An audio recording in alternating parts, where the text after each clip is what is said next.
Elevator education থেকে Souvik sir কথা বলছি। আমি আজকে যেটা বলতে চাই যে যারা কিন্তু ভাবছো যে এমবিএ 2024-এ এমবিএতে অ্যাডমিশন নেবে ওয়েস্ট বেঙ্গলে, সে তুমি ম্যাকআউটের আন্ডারই হও বা সিউর আন্ডারই হও বা হয়তো অ্যামিটি ইউনিভার্সিটিতে অ্যাডমিশন, যে কোনো জায়গায় ওয়েস্ট বেঙ্গলের ভিতর, তো আমাদের কিন্তু অনলাইন টিউশন ক্লাস অলরেডি কিন্তু অনেকদিন স্টার্ট হয়ে গেছে ডিসেম্বর থেকে, এবং অলরেডি আমাদের ফার্স্ট একটা ব্যাচ ডিসেম্বর থেকে স্টার্ট হয়েছে, আরেকটা নতুন ব্যাচও জয়েন করেছে। এটা রিসেন্ট স্টার্ট হয়েছে, প্রায় 1 উইক হলো। তো তোমরা যারা কিন্তু বিশেষ করে ফার্স্ট সেমিস্টারে যে পেপারগুলো থাকে, ম্যাক্রো ইকোনমিক্স, স্ট্যাটিস্টিক্স 1, স্ট্যাটিস্টিক্স 2, তো এই পেপারগুলো বা ফাইন্যান্স অ্যাকাউন্টস, এই পেপারগুলো কিন্তু অনেকেই জানে না। যাদের বিশেষ করে ম্যাথসের স্ট্যাটিস্টিক্সের ব্যাকগ্রাউন্ড নেই, যারা আর্টস থেকে আসছো, অনেকে এমনও আছে সায়েন্স থেকে আসে, ইকোনমিক্সই জানে না, ম্যাক্রো জানে না, স্ট্যাটিস্টিক্স জানে না। তো সেক্ষেত্রে কিন্তু বলছি, সময় কিন্তু অত্যন্ত কম। দেখবে তোমাদের কলেজ সেশন হয়তো আগস্ট সেপ্টেম্বর থেকে হবে, কিন্তু পরীক্ষা হয়তো দেখবে জানুয়ারি লাস্ট বা ফেব্রুয়ারি ফার্স্টে ফেলে দেবে।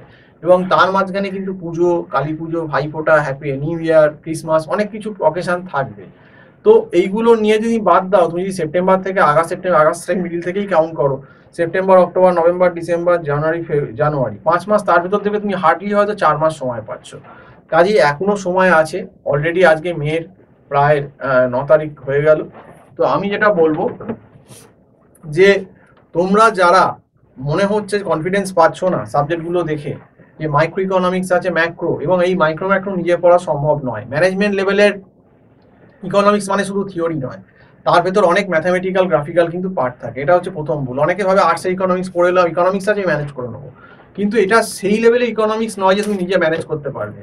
এর ভেতর কিন্তু ম্যাক্রো অনেক কিছু কিন্তু ব্যাপারগুলো থাকে। তো সেই জন্য আগে থেকেই অ্যালার্ট করছি যে বি অ্যালার্ট।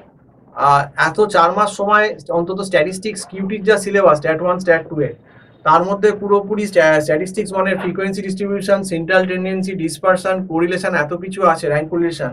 তারপর স্ট্যাট 2-তে প্রবাবিলিটি পুরো part, binomial, poison, normal distribution, তার সঙ্গে স্যাম্পলিং, তারপর হাইপোথিসিসের 12টা কেস, অ্যানোভা।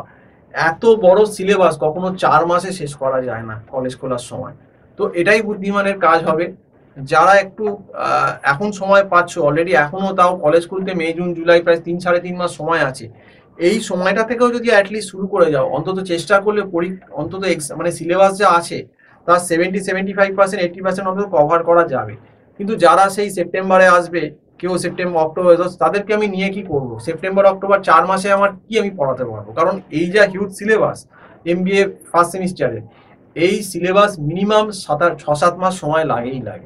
এর কম হলেই মুশকিল। কেউ যদি মনে করে যে আমি 3.5 মাস 4 মাস আগে কোনো স্যারকে যাবো, স্যারের কাছে যাবো, সে কিন্তু খুব ভুল করবে। কাজেই আমাদের টিউশনটা সব থেকে বড় সুবিধে, এখানে আসতে হয় না, পুরোপুরি একদম অনলাইন প্ল্যাটফর্মে হয়, এবং ফিসটাও মান্থলি। আমাদের গুগল মিট প্ল্যাটফর্মে প্রায় প্রত্যেক দিনই এমবিএ ক্লাস হয়। তো তোমরা যারা ম্যাক্রো, স্ট্যাট 1, স্ট্যাট 2 বা অ্যাকাউন্টস করতে চাও, আমার যে নাম্বারটা স্ক্রল করছে 9748161018, এই নাম্বারে কল করে আমার সঙ্গে কিন্তু কথা বলতে পারো। এবং আবারও বলছি, আমাদের কিন্তু অলরেডি 2টো ব্যাচ চালু হয়ে গেছে। একটা ব্যাচ ডিসেম্বরে স্টার্ট হয়ে গেছে, একটা ব্যাচে রিসেন্ট 1 উইক হলো স্টার্ট হয়েছে। কাজেই এক্ষুনি যারা জয়েন করতে চাও তাদের সেকেন্ড ব্যাচেই দেবো, এবং তাদের লাভ খুব বেশি এগোয়নি, এখন জয়েন করলে অসুবিধা হবে না। কিন্তু কেউ যদি এখন আরো 1-1.5 মাস দেরি করে ভাবে আসবো, তখন জয়েন করবো, তখন কিন্তু এই ব্যাচেও নিতে পারবো কিনা সেটা আমি গ্যারান্টি দিতে পারবো না। তখন যদি কোনো ব্যাচ এক্সিস্ট করে তখনই তাকে নিতে পারবো, আদারওয়াইজ নিতে পারবো না। কারণ আমরা একটা মোটামুটি অন্তত 2-3 জন না হলে পড়াই না, একজন সিঙ্গেল জনকে পড়াই না। কাজেই যেমন একটা ব্যাচে 5-6 জন আছে, সেই ব্যাচটা ঠিক আছে। এই ব্যাচটাতে এখন সবে শুরু করেছি, 2 জন আছে, 2-3 জন আছে। যাই হোক, তো আমাদের ব্যাচে এরকমই থাকে, আমরা কম সংখ্যক স্টুডেন্ট নিয়ে করি যাতে সবাইকার সুবিধা হয়। তো আমার নাম্বারটা তো স্ক্রল করছেই, যারা ইন্টারেস্টেড আছো অবশ্যই কল করে আমাকে কোয়ারি করতে পারো। এবং সম্পূর্ণ ভিডিওটা দেখার জন্য তোমাদেরকে অসংখ্য ধন্যবাদ। এবং বলবো যে অবশ্যই আমাদের এলিভেটর এডুকেশন চ্যানেলটাকে তোমরা সাবস্ক্রাইব করো, তাহলে আরো অনেক কিছু ইনফরমেশন জানতে পারো। তো এই বলেই আজকে শেষ করছি। নমস্কার।